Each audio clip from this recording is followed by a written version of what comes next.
Branch and bound అనేది డాలో subject. ఇది ఎందుకు యూజ్ చేస్తారంటే ఆప్టిమైజేషన్ ప్రాబ్లమ్స్ కోసం యూజ్ చేస్తాం. ఇక్కడ ఆప్టిమైజేషన్ ప్రాబ్లమ్స్ అంటే ద ప్రాబ్లమ్స్ ఎలాంటివి అంటే మనకి బెస్ట్ సొల్యూషన్ ఇచ్చే ప్రాబ్లమ్స్ని ఆప్టిమైజేషన్ ప్రాబ్లమ్స్ అంటారు. ఇది ట్రావెలింగ్ సేల్స్ పర్సన్లో ఇంకా నాప్సాక్లో యూజ్ అవుతుంది. ఇది టోటల్గా ఏం చేస్తుంది అంటే ఒక ప్రాబ్లమ్ని సబ్ ప్రాబ్లమ్స్గా డివైడ్ చేస్తుంది. సబ్ ప్రాబ్లమ్స్గా డివైడ్ చేశాక అవసరం లేని వాటిని వదిలేస్తుంది. సో ఇక్కడ ఏం జరుగుతుందంటే అన్నిటిని వెతికి టైం వేస్ట్ చేయకుండా జస్ట్ మనకు కావాల్సింది మాత్రమే తీసుకుంటాం. సో ఇది ఎలా జరుగుతుంది అంటే మనం స్టేట్ స్పేస్ ట్రీ తీసుకుంటాం. ట్రీలో వాడతాం like root node, parent node, children node like that. So finally ఏంటంటే branch and bound is a state space searching tree technique used to solve optimization problems by branching sub problems and removing unnecessary paths. So ఇప్పుడు మన subject కాన్సెప్ట్లో solve optimisation problems అంటే ఇక్కడ profit అనేది ఎక్కువ ఉండాలి, cost అనేది తక్కువ ఉండాలి ఈ కాన్సెప్ట్లో. సో నేమ్ ఇట్ సెల్ఫ్ ఇందులో టూ ఉంటాయి, బ్రాంచింగ్ అని ఉంటుంది, మళ్ళీ బౌండింగ్ అని ఉంటుంది. బ్రాంచింగ్ అంటే సబ్ ప్రాబ్లమ్స్ని జనరేట్ చేసి ఒక సబ్ ప్రాబ్లమ్ని మాత్రమే తీసుకుంటాం మనకి యూజ్ అయ్యేది. బౌండింగ్ అంటే ఇప్పుడు రిమూవ్ అవసరం లేని ఉంటాయి కదా, వాటిని డిలీట్ చేయడం అంటే ప్రూనింగ్ చేయడమే బౌండింగ్. ఇది సేమ్ బ్యాక్ ట్రాకింగ్ యొక్క అల్గోరిథంని యూజ్ చేస్తుంది. బ్యాక్ ట్రాకింగ్ ఏమో డిఎఫ్ఎస్ యూజ్ చేస్తుంది అండ్ బ్రాంచ్ అండ్ బౌండ్ బిఎఫ్ఎస్ని యూజ్ చేస్తుంది. సో బ్యాక్ ట్రాకింగ్ ఏం చేస్తుంది అంటే బ్యాక్ ట్రాకింగ్లో యూజ్ చేస్తాం డెప్త్ ఫస్ట్ సర్చ్. డెప్త్ అంటే డెప్త్గా వెళ్ళాలి. సో ముందు డెప్త్ అంటే ఇలా ఫస్ట్ ఏమో ఏ నుంచి బి నుంచి డి. ఇంకా డెప్త్ లేదు కాబట్టి మళ్ళీ బ్యాక్ ట్రాక్ చేసుకుంటే పైకి వెళ్ళిపోతాం. నెక్స్ట్ మళ్ళీ సి నుంచి మళ్ళీ ఈకి వస్తుంది. ఇంకేం లేవు కాబట్టి మళ్ళీ బ్యాక్ ట్రాక్ అయ్యి పైకి వెళ్ళి మళ్ళీ ఎఫ్కి వెళ్తుంది. ఇంకేం లేవు కాబట్టి అక్కడనే అయిపోతుంది. ఇది డిఎఫ్ఎస్. అదే బిఎఫ్ఎస్ అంటే బ్రెడ్త్ ఇలా లెవెల్ వైజ్గా వెళ్తుంది. ఫస్ట్ ఏ, దాని తర్వాత బి, దాని తర్వాత సి, దాని తర్వాత డిఈఎఫ్. అయితే డిఎఫ్ఎస్కి బిఎఫ్ఎస్కి డిఫరెన్స్ అర్థమైంది అనుకుంటా. ఇప్పుడు మళ్ళీ branch and bound main topic వస్తే మనకి ఒకటి పాత్ ఇస్తుంది ఇలా. ఇది మన ప్రాబ్లం. ఈ ప్రాబ్లంకి మనం ఒక సొల్యూషన్ కనుక్కోవాలి. ఇది ఎస్ అనేది మనం స్టార్టింగ్ పాయింట్, ఈ జీ అనేది మన ఎండ్ పాయింట్. మనం ఎస్ నుంచి స్టార్ట్ చేసి జీకి రావాలి. సో ఇక్కడ ఎస్ నుంచి జీకి రావడానికి ఇలా ఒక పాత్ ఉంది, ఇలా ఒక పాత్ ఉంది, ఇలా ఒక పాత్ ఉంది, ఇలా ఒక పాత్ ఉంది. కానీ ఈ ప్రతి పాత్కి ఒక వెయిట్ అనేది ఉంటుంది. ప్రతి పాత్కి వెయిట్ అనేది ఒకటి ఉంటుంది. సో ఇప్పుడు ఈ వెయిట్ అనేది సపోజ్ కిలోమీటర్ డిస్టెన్స్ అనుకోండి. ఇప్పుడు ఇక్కడ నుంచి ఇక్కడికి డిస్టెన్స్ 3 అనుకుంటే ఎస్ నుంచి జీకి రావడానికి షార్టెస్ట్ డిస్టెన్స్ ఏముందో మనం చెక్ చేయాలి. లైక్ ఇలానా.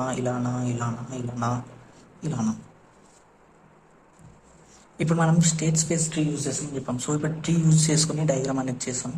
ఆ ట్రీలో మనకి అవసరం లేని మరి ఓవర్గా డిస్టెన్స్ వచ్చినవి డిలీట్ చేసేస్తాం. అదే ప్రూనింగ్ అంటాం. సో ప్రస్తుతానికి మన గోల్ ఇదే, S2G with low cost state space ట్రీని బిల్డ్ చేద్దాం.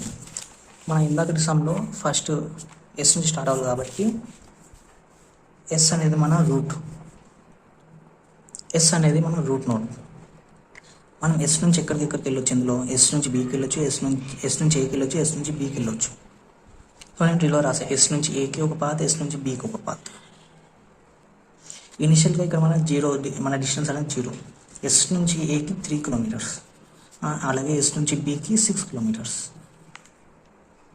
ఇప్పుడు మళ్ళీ ఏని ఎక్స్టెండ్ చేస్తే ఏ నుంచి ఎక్కడికి వెళ్ళొచ్చు, మనం ఏ నుంచి సికి వెళ్ళొచ్చు, ఏ నుంచి డీకి వెళ్ళొచ్చు, మళ్ళీ ఏ నుంచి ఎస్కి కూడా వెళ్ళొచ్చు. అది ఇక్కడ రాసేస్తాం. ఏ నుంచి సికి 7 కిలోమీటర్స్, మళ్ళీ ఏ నుంచి ఎస్కి 3 కిలోమీటర్స్. ఇక్కడ చూడండి, ఇక్కడ నుంచి ఇక్కడ రావడానికి ఆల్రెడీ 3 కిలోమీటర్స్ అయింది. మళ్ళీ ఇక్కడ నుంచి ఇక్కడ వెళ్ళడానికి 7 కిలోమీటర్స్, అంటే 7 + 3 10 అవుతుంది. మళ్ళీ ఎస్ నుంచి ఏకి వచ్చి ఏ నుంచి మళ్ళీ ఎస్కి వెళ్ళడానికి, ఎస్ నుంచి ఏకి వచ్చి మళ్ళీ ఏ నుంచి ఎస్కి వెళ్ళడానికి 3 కిలోమీటర్స్ ఆల్రెడీ అవుతుంది. మళ్ళీ ఏ నుంచి ఎస్కి వెళ్ళడానికి ఇంకా 3 ఉన్నాయి కాబట్టి 6 కిలోమీటర్స్. ఇది అర్థమైంది అనుకుంటే. సో మళ్ళీ రిపీట్ చేస్తాం. ఇప్పుడు ఎస్ నుంచి ఫస్ట్ ఏకి వచ్చాం, 3 కిలోమీటర్స్, ఆల్రెడీ 3 కిలోమీటర్స్ అయింది. మళ్ళీ ఏ నుంచి ఎస్కి వెళ్ళాలి, ముందున్న 3 ఇప్పుడు మళ్ళీ నడిచిన 3, సో 6 కిలోమీటర్స్. సేమ్ అలానే ఎస్ నుంచి ఏకి వచ్చిన 3 కిలోమీటర్స్ అయింది. మళ్ళీ ఏ నుంచి సికి వెళ్ళాలంటే ఈ 3 7కి యాడ్ అవుతాయి కదా. సేమ్ అదే కాన్సెప్ట్. ఇప్పుడు ఎస్ నుంచి ఏకి వచ్చా 3 కిలోమీటర్స్, మళ్ళీ ఏ నుంచి డీకి వచ్చి ఇంక ఎక్స్ట్రా 2 కిలోమీటర్స్ యాడ్ అయినాయి. So 3 + 2 5 kilometres. సేమ్ ఇప్పుడు డి అనేది 5. సేమ్ ఇప్పుడు బి కూడా, బి నుంచి డీకి వెళ్ళొచ్చు, బి నుంచి ఈకి వెళ్ళొచ్చు, బి నుంచి ఎస్కి వెళ్ళొచ్చు. బి నుంచి డి, బి నుంచి ఎస్, బి నుంచి ఈ. సో 8 కిలోమీటర్స్ బి నుంచి డి, బి టు డి వెళ్ళడానికి 3 కిలోమీటర్స్. ముందు మనం 6 కిలోమీటర్స్ ట్రావెల్ చేసాం. 6 + 3 9. సేమ్ అలానే బి టు ఎస్ 6 కిలోమీటర్స్ అయినాయి. మళ్ళీ వెళ్తాం ఇంకా 6 కిలోమీటర్స్. సో 12. ఎస్ టు డికి ఏమో 6 కిలోమీటర్స్ అయినాయి. మళ్ళీ ఇక్కడ ఈకి వెళ్తాం 6. So total 12 kilometres. సో ఇప్పుడు వీటన్నిటిలో గమనిస్తే మనకి డి ఇక్కడ ఇప్పుడు దీన్ని ఎక్స్టెండ్ చేద్దాం. ఇది కొంచెం పక్కన పెట్టి ఇందులో అన్నిటికంటే షార్టెస్ట్ ఏముంది 5 ఉంది. సో మనం ఈ రెండింటిని ప్రూవ్ చేసేద్దాం, అంటే డిలీట్ చేసేద్దాం. ఎందుకంటే మన కాన్సెప్టే ఓన్లీ బెస్ట్ సబ్ ప్రాబ్లమ్స్గా డివైడ్ చేసేసి అందులో ఏదన్నా ఒక్కదాన్ని చూస్ చేసుకొని దాన్ని ఎక్స్టెండ్ చేసుకోవాలి, మిగతావి డిలీట్ చేయడం. దాన్నే ప్రూనింగ్ అన్నాం. బౌండ్ ఇక్కడ నుంచి ఇక్కడ ఇది చేసుకోవడానికి బ్రాంచ్ అంటాం. ఇప్పుడు వీటిని ఎలిమినేట్ చేస్తాం కదా, దీన్ని బౌండ్ అంటాం. ఇప్పుడు డీని ఎక్స్టెండ్ చేస్తే డి నుంచి ఎక్కడికి వెళ్ళొచ్చు, డి నుంచి మళ్ళీ ఏకి వెళ్ళొచ్చు, డి నుంచి బీకి వెళ్ళొచ్చు, డి నుంచి జీకి వెళ్ళొచ్చు, డి నుంచి ఈకి వెళ్ళొచ్చు. ఇక్కడ చూస్తే డి నుంచి జీ ఎండ్ అయిపోయింది, కానీ ఇక్కడ ఒకటి ఇష్టం చూడండి. ఇప్పుడు ఏ నుంచి ఇక్కడ నుంచి ఇక్కడ రావడానికి 5 కిలోమీటర్స్, మళ్ళీ ఇక్కడ నుంచి ఇక్కడికి వెళ్ళడానికి ఎక్స్ట్రా 2 కిలోమీటర్స్. కాబట్టి ఇక్కడ ఏ అనేది 7. ఏ వచ్చేసి డి నుంచి మళ్ళీ ఏకి వెళ్తానికి 7 కిలోమీటర్స్, మళ్ళీ డి నుంచి బీకి వెళ్తానికి ఆల్రెడీ 5 కిలోమీటర్స్ ఉంది. డి నుంచి బీకి వెళ్తానికి ఎక్స్ట్రా 5 + 3 8 కిలోమీటర్స్. మళ్ళీ డి నుంచి జీకి వెళ్తానికి 4 కిలోమీటర్స్, ఆల్రెడీ 5 ఉన్నాయి కాబట్టి 9. మళ్ళీ డి టు ఈ 2 కిలోమీటర్స్, 5 + 2 7. దీంట్లో మళ్ళీ చూసుకుంటే ఒక నిమిషమా, ఇప్పుడు ఇది ఎక్స్టెండ్ చేసాం కదా, సేమ్ అలానే ఎదిగిన ఎక్స్టెండ్ చేద్దాం ఫస్ట్. సో ఇక్కడ జీ దగ్గర ఎందుకు ఆగిపోవాలో చెప్తా. దీంట్లో షార్టెస్ట్ కాస్ట్ డీకి ఉంది. సో డీని ఎక్స్టెండ్ చేస్తాం, మిగతా రెండింటిని ఎలిమినేట్ చేస్తాం. మనకి ఇది తక్కువ కాస్ట్, అంటే ఇది మరీ ఎక్కువైపోయింది. ఎందుకంటే ఇక్కడ షార్టెస్ట్ కాస్ట్ ఇక్కడ 8 వచ్చింది, 7 వచ్చింది. ఈ 9 అనేది ఎక్కువ కాబట్టి ఇది ఇక్కడ డిలీట్ చేసేస్తున్నాం. ఇప్పుడు మళ్ళీ ఇక్కడ వచ్చేసాను. వీటన్నిటిలో షార్టెస్ట్ కాస్ట్ దేనికి ఉంది? 7కి ఉంది. 7కి ఉంది.